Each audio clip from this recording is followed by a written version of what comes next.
gamer girl foot fungus.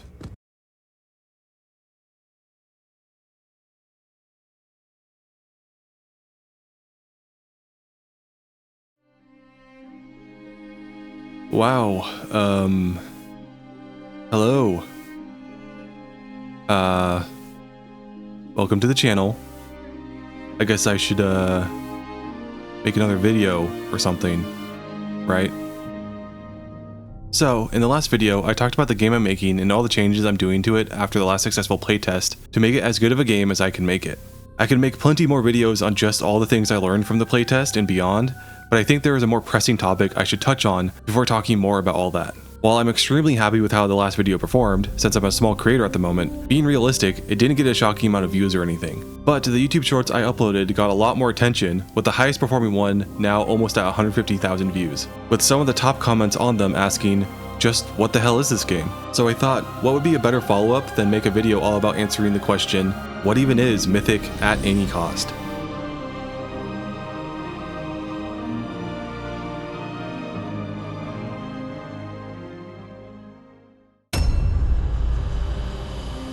Before I get too far, I did want to clarify that Mythic at any cost and Halo Mythic are two separate and distinct games. Despite the ODST model I chose to use as my avatar in these videos, Mythic at any cost is not just a Halo TTRPG. For copyright reasons, it literally couldn't be. Instead, Mythic at any cost is trying to be a sci-fi focused TTRPG rule set that can facilitate any kind of sci-fi story within it. So you could use it to play a Halo type campaign. Make sure she's got balls. That's a little gay. Hold on. Or a cowboy beep boop. I love the kind of woman that will actually just kill me. Or even a theoretical second season to Firefly. Yes, it has been that long, and I have gone that crazy. But I did want to call out the absolute giga chads in my comments, getting mad that I was misrepresenting Halo Mythic. In these videos I'm talking about my own game, but it's sick as hell that you guys even know what Halo Mythic is. But anyways, here's the actual pitch for the game. D&D 5e. Pathfinder's action system. No classes. Built from the ground up with a sci-fi focused design. Let me explain. I mean that pretty literally. The game, for the most part, runs a lot like D&D 5e. It uses the D20 system, so anyone who plays D&D or Pathfinder will feel right at home with the core mechanics of Mythic. I've been reading a lot of different systems over the development of Mythic, and I'm honestly shocked that so few games actually use the D20 system. I honestly love it, and I find other systems to be a bit dull, but that's just me. For those who don't know, the D20 system is a role-playing game system where a 20-sided die is rolled for most rolls. Modifiers are then added to that 1d20 roll to determine whether or not something succeeds or fails. The modifiers could be an ability score mod of a player, or the skill bonuses enemy stat blocks have, as well as other situational modifiers. If the result is greater than or equal to a target number the DM or game rules set as a challenge rating, CR, then the action succeeds.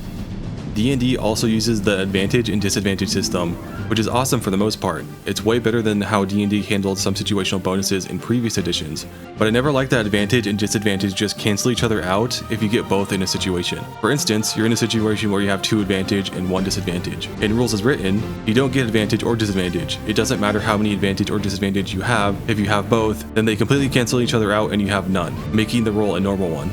Advantage and disadvantage also doesn't stack. For instance, if you have 1 advantage, you roll 2 d20s and use the higher roll. If you are in a situation where you have 2 advantage, then you still only roll 2 d20s. You gain no additional bonuses or debuffs from having more than 1 advantage or disadvantage, which I think is kind of boring.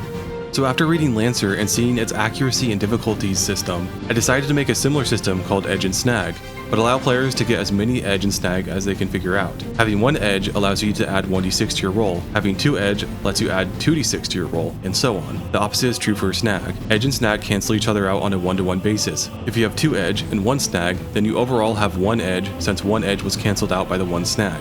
I like the system way more since it incentivizes players to find out all the ways in the game to gain as many edges in a situation as possible, which encourages players to actually learn the rules. Edge and snag are d6s instead of d20s, so stacking a bunch of them doesn't become too much of a bonus or hindrance. As I mentioned in the last video, there are some kinks to iron out with the system. Yes, I want players to find all the ways to get as many tiers of edge as possible in a single roll, but I also don't want it to be easy. I'm also a little worried right now that the edge and snag system is becoming too cumbersome, as pretty much every accuracy roll will have at least 1 edge or snag applied to it. An enemy is in cover, snagged accuracy. Lying prone, edged accuracy. Making a second and third attack action, suffer 1 or 2 tiers of snag. Use the sniper perk, give yourself a tier of edge.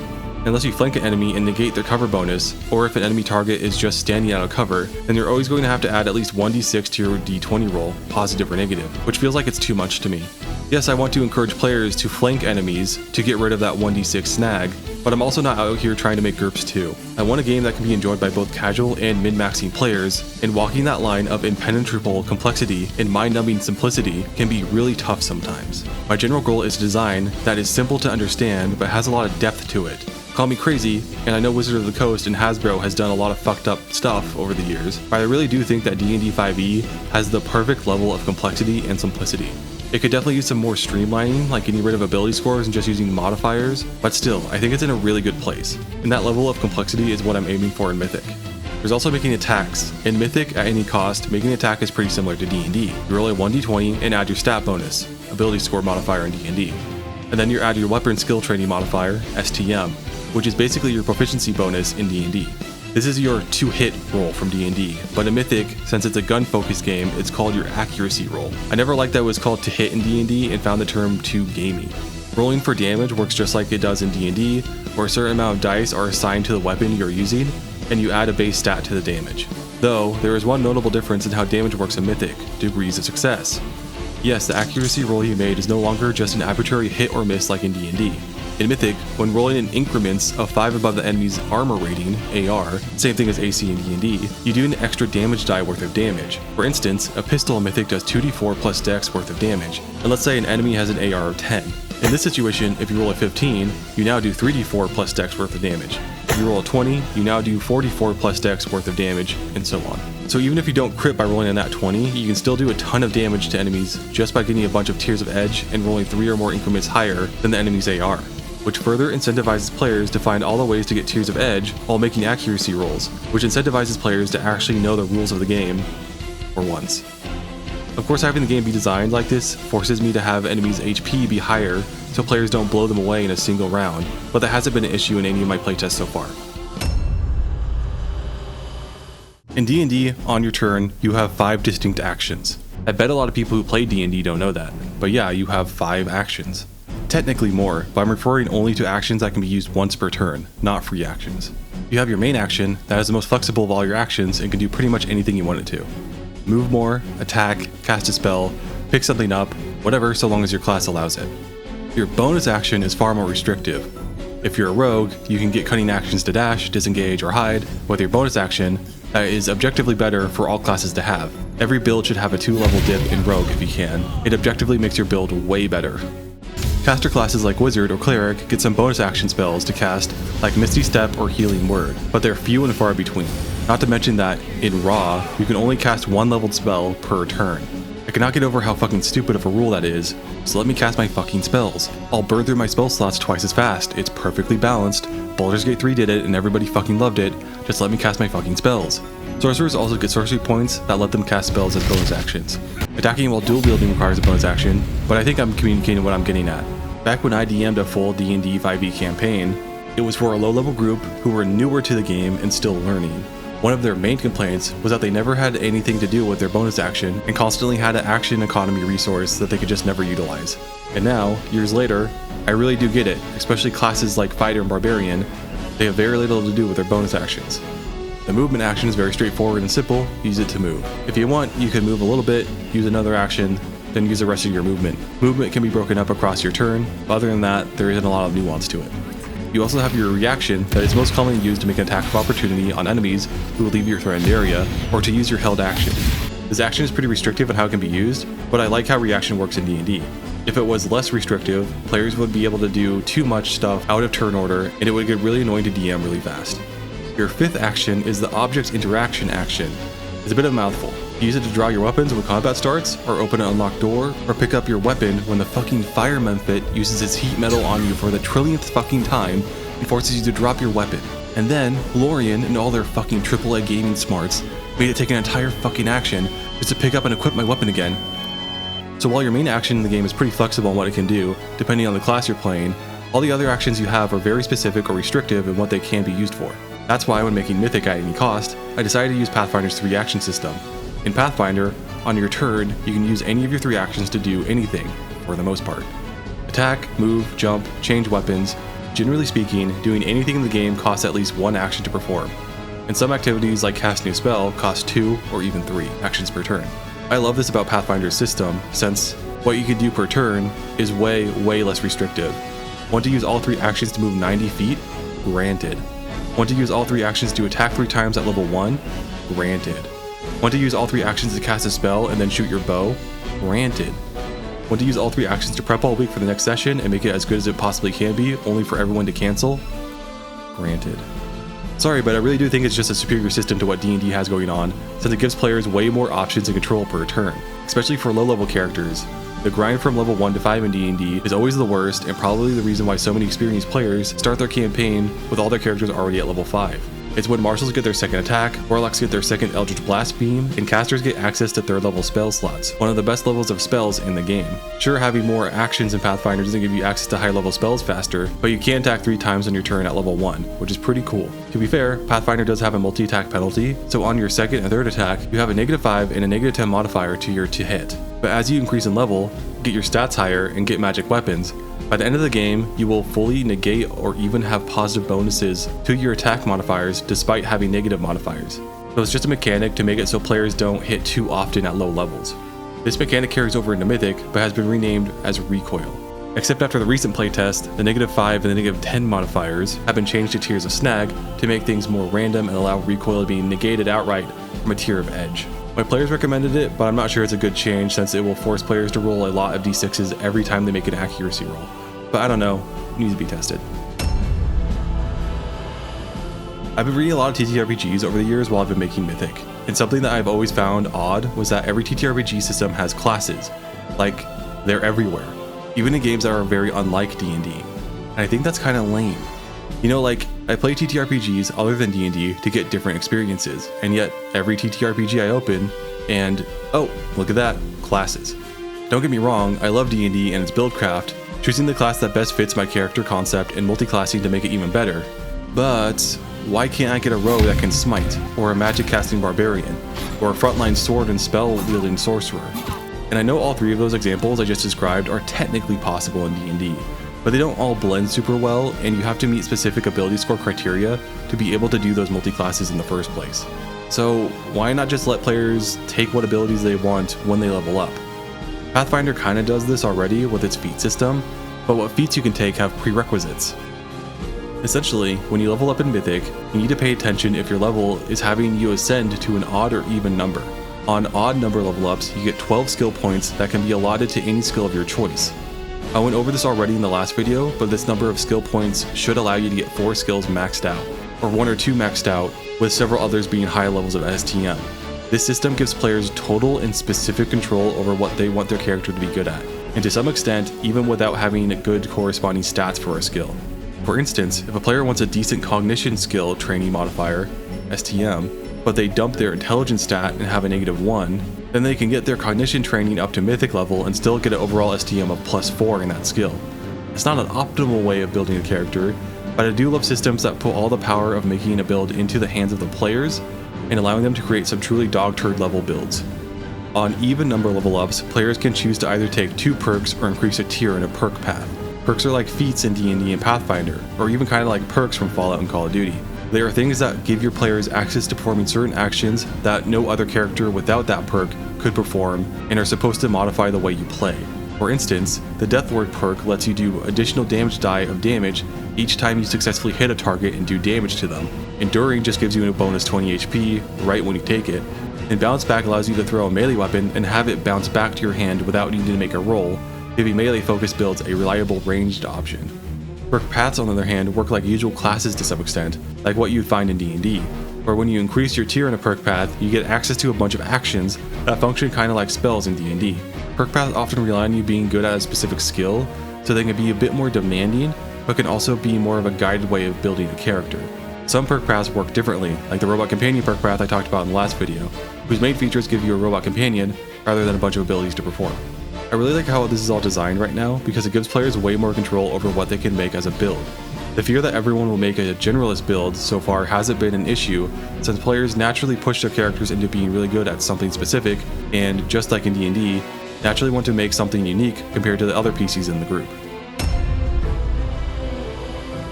Mythic at any cost started out as a Halo module for D&D 5e. I wanted to do a Fall of Reach style campaign, which meant that I needed to make some custom classes and mechanics to transform a fantasy game into a relatively hard sci-fi. Somewhere along the way, I got fed up with some of the things about D&D that irked me, and the whole OGL crisis thing that was happening. So I decided, why not make some changes to how the game works and just make my own game? You know, like, a rule set can't be copyrighted, so using 5e as a starting point and making my own game shouldn't be an issue if I write all the rules myself. How long could it possibly take? Yeah, 2 years later, I'm still working on it. Yeah, it turns out making stuff, good stuff, is hard and takes a lot of time, especially when you're the only one working on it. But yeah, I named my new TTRPG after the original name for Halo Lasso runs, Mythic. That way the reason why I made this game will forever be preserved and will forever give silent praise to the people who made the game series I adored as a kid. Not so much anymore. But what does a sci-fi focused design mean specifically? To be honest, not a ton. There's still technically magic in the game since scions get telepathy and telekinesis, and technicians get holographic projection and hacking abilities. It's all just being contextualized through a science fiction point of view. Many items and abilities in the game have been designed to be as grounded as I can make them. But come on guys, all the most popular sci-fi franchises in history have space magic in them. Star Wars. What'd you do? I bypassed the compressor. 40K, A wizard never reveals his secrets. Dune. They all got it. It's hard not to include in some way. But one byproduct of the game being more focused on long-range combat with guns and sci-fi tech is that the game actually plays not too differently to XCOM. Players need to constantly move despite being mostly range focused because they need to constantly get themselves into the best position possible to accurately hit targets. Though, I guarantee you'll hit enemies way more often in Mythic than that game. XCOM accuracy is fucking bad, I swear to God, it is fucking painful to play that game. One of the things that annoyed me in D&D, and I've seen others complain about online, is that weapons in D&D are mostly redundant. Like, what's the difference between a short sword and a scimitar? Other than the scimitar costs more, there is no difference. What's the difference between a great axe and a great sword? The great axe does 1d12 damage, and the great sword costs more and does 2d6 damage. They literally have the same damage potential. What's the difference between a longsword and a rapier? A longsword is versatile, and the rapier is finesse. Otherwise, there is no difference. Do you see what I'm getting at here? Weapons in D&D all tend to fall within categories, and all the weapons in those categories have really minor differences between them, which is boring. That's why in Mythic, I've gone out of my way to give specific and tangible differences between weapon types that justify having different weapon skills for each one. Ballistic weapons are standard firearms that all shoot bullets like guns in real life, create muzzle flashes when shot, and are loud. There is nothing too interesting about all these weapons other than they are the category I will compare other weapons to. Energy weapons are like ballistic weapons, but instead of firing bullets, they fire some kind of energized discharge. Sometimes lasers, sometimes plasma, sometimes a lightning bolt.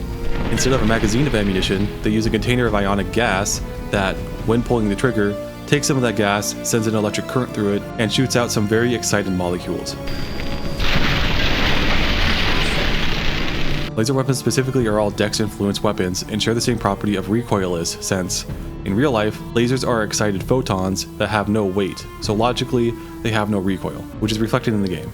Wow, so lasers sound really good, right? Why not use them all the time? Well, laser weapons do some of the lowest damage in the game for a firearm. Where a ballistic pistol does 2d4 damage, a laser pistol does only 1d4. The same going for all laser weapons. So they're great for builds that aren't strength focused and don't want to invest too much in getting good with firearms. Plasma weapons, on the other hand, are the strength-focused option of this weapon type, and are the exact opposite of lasers, having the heavy recoil property, which means that the snag you roll for consecutive attacks is increased to a d8 rather than a d6, but it's still considered a tier snag, so it can be cancelled out with a single tier of edge if you manage to get one. Plasma weapons do a lot more damage than the other weapons in the game, but also aren't common, so them being hard to handle and being rare are the two things that kind of balance out these weapons from being too good.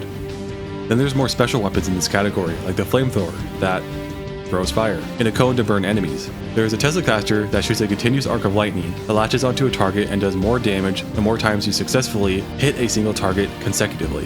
Finally, the arc shot, that's literally a chain lightning spell turned into a gun. There's explosive weapons that fire grenades or missiles. You don't roll accuracy when shooting grenades because, as one of my players noted during the playtest, if you did, then grenades would give enemies essentially two ways to possibly avoid taking damage. First, you would need to roll accuracy, and if you miss, you just miss and it doesn't do any damage. Many grenades have saves to their effects, and, despite the name, are not exclusively explosives. Grenades have a lot of the same effects spells have in D&D, like creating a gravity sinkhole, or creating a wall of fire, or, just exploding. So if enemies make their saves, then they suffer no damage or half damage, or suffer no or partial effect from a grenade's effect. So during the revision, I changed it so you no longer have to make an accuracy roll when using explosives. Explosives can also be thrown, and grenades exist within a quantum state of being where they are both thrown grenades and grenades that can be shot from a launcher. It's a game. I'm not going to go shit and piss my pants about realism about every little thing. Throw or launch it, I don't care. Yeah, I'm looking at you. Kinetic weapons are heavy hitters of the game. I won't miss.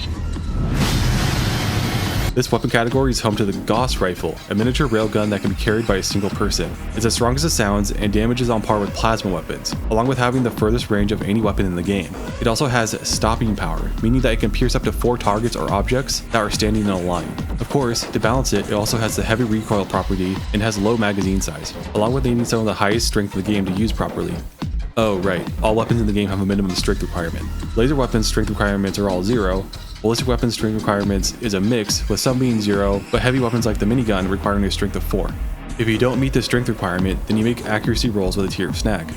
But back to kinetic weapons, they're definitely the strength-focused weapon category of the game, with most weapons requiring higher strength scores to wield, but also doing higher damage. Other than the Gauss rifle, there's also the spike weapons that fire sharp chunks of rebar, essentially, at targets like brute weapons from Halo 3. Most of them also have stopping power, but I also want to make sure that there are options for both physical stats in the game, strength and dexterity, for every weapon category.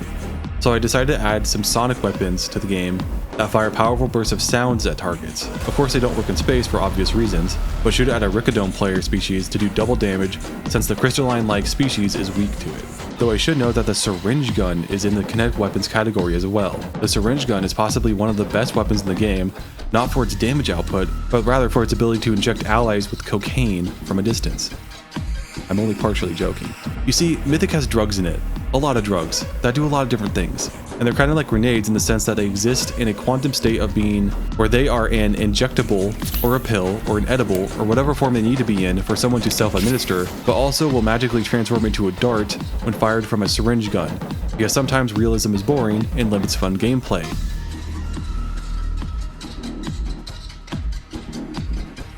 This weapon is extremely important for those looking to play a medic build, since it's pretty much the only way in the game to heal allies from a distance with the game's healing drug, the stem pack.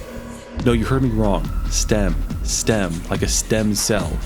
Not stim, like stimulants. One is copyright safe, but the other is not. Todd, no! A syringe gun can be used to fire any kind of drug, ones that buff allies or hinder enemies. And there are perks in the game that can further enhance its usefulness. Dual action healing, for instance, makes it so you heal as well whenever healing another target. Lastly, there are melee weapons. Like ballistic weapons, this category is pretty much what you expect it to be: knife, machete, sword, brass knuckles, hydraulic fist, energy sword. For the most part, they are designed to be used in melee range and generally do less damage than most firearms, but depending on what you're using and how your build is, it could be comparable damage. Let's talk about hands. The amount of hands you have available to you in any circumstance is extremely important in Mythic. When you take an attack action in Mythic, you may attack with every weapon ready in your hands that can make an attack, meaning that if you have a pistol in both hands, and you make an attack action, unless you don't want to, you fire both pistols. 2 separate accuracy and damage rolls, as a single attack action. Unless you have the Akimbo perk, if you dual wield with any weapon, except shields, you'll be making your accuracy rolls with a tier of snag. I gotta make it bad in some way, or else everybody's gonna do it, right? Also, I brought up before that all weapons in the game have minimum strength requirements. Well, when dual wielding, you need to have a strength requirement equal to the sum of all the weapons you're wielding. For instance, the revolver has a strength requirement of 1, so if I want to dual wield revolvers, I need to have a strength requirement of 2, since 2 is the 1 strength requirement of both revolvers added up. Keeping up? I know this is some pretty complicated math, right? If you don't meet the sum strength requirement, then you suffer a tier of snagged accuracy. So if you don't have the Akimbo perk, or if you're too weak, or both, dual wielding can be a really bad idea for your character as more and more tiers of snag pile up. So why have such an in-depth system and make it so bad if certain requirements are not met? Because multiple races in Mythic either do, or at some point can have more than 2 arms. Hell, most species can have more than 2 arms, since there is literally an augment in the game that just gives you an additional robot arm, meaning that it's relatively easy in this game to make a build that allows you to fire 4 or more guns as a single attack action.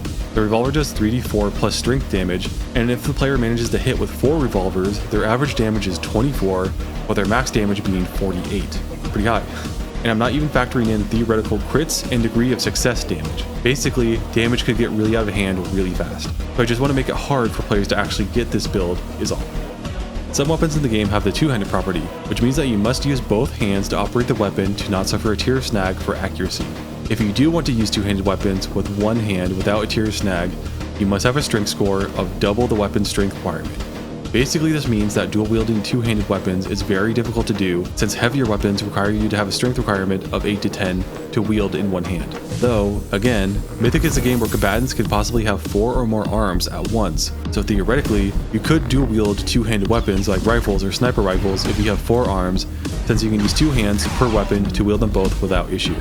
But again, you'll still need to meet the summed strength requirement, though that isn't too hard to do at higher levels with armor mods like powered exoskeletons. This could all be very broken, not sure, it needs to be tested.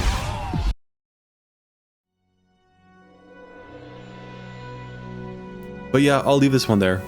Hopefully this video gives people more context into what I'm making, and hopefully gets more people interested in what I'm making as well. There's way more stuff I could talk about in this video, but going over everything in the game currently would take like a 1 or 2 hour long video, and there's no way I'm animating all that. Things like weapon attachments, armor and armor mods, ability and charge slots, going into more depth on species, the list goes on. Like I said, I've been working on this game for actual years now, and the biggest nightmare I have for it is that I complete it one day, and nobody knows it exists, even if I put it out on the internet for free. Like I said in the last video, I'm really tired of making things that nobody knows exists. Very cringe, do not recommend. Some people have been asking for where they can get access to Mythic at any cost, and unfortunately, my YouTube channel is the only place to get info about it at the moment. I'm honestly not that interested in starting a Discord server because I'm not interested in moderating a Discord server. I just don't have the psycho power tripping mindset for it, you know? But I can't deny how useful it could be to make new additions to the game and crowdsource playtesting. I know I can't playtest my own game too often because I can't force my D&D group to play it whenever I want. We have other campaigns going on, and even I want to play those over playtesting my game all the time. Though, at the same time, I'm not sure I want to make my game accessible pre-launch because I am a little paranoid that if I make it available online, then some asshole might come by, download the PDF, then go online and claim that he made it and tries to sell it for profit for himself. I'm a solo dev on this game running on nothing but passion and investment bias, and I definitely don't have the money to go after anyone legally. I don't know, blame my family members for putting that possibly irrational fear in my head, but I have it. There's also the issue of if I do let people get access to the game pre 1.0 launch, I might not always know what to do with feedback, if I get any at all. Like, I'm not at the table with people who are testing the game. I don't know if they take issues with some of the rules in the game because the rules are genuinely bad and need improvement, or they take issue with some of the rules in the game because they misinterpreted or ignored some rules, resulting in a worse experience than it should be. I don't know, I'm pretty torn on it. Not to mention that I'm still working on the game's first big revision, so I'm not ready to release a PDF at the moment anyways. I'm working on making space ship-to-ship combat right now, and I'm not aware of any existing TTRPGs that have good ship-to-ship combat I could steal from, so I'm making it all from scratch, which takes a long time. I'm not sure how often I can make videos about Mythic because making videos complete with animations is very time consuming. Time I could be spending on making the game. Not to mention that making a significant update to the game or even playtesting the game takes months to do, let alone making a video about it, which in and of itself takes a month to make. So please subscribe and stick around if you're interested, but keep in mind I might not upload all that often. But thanks for watching, have a good one, and I'll see you in the next one.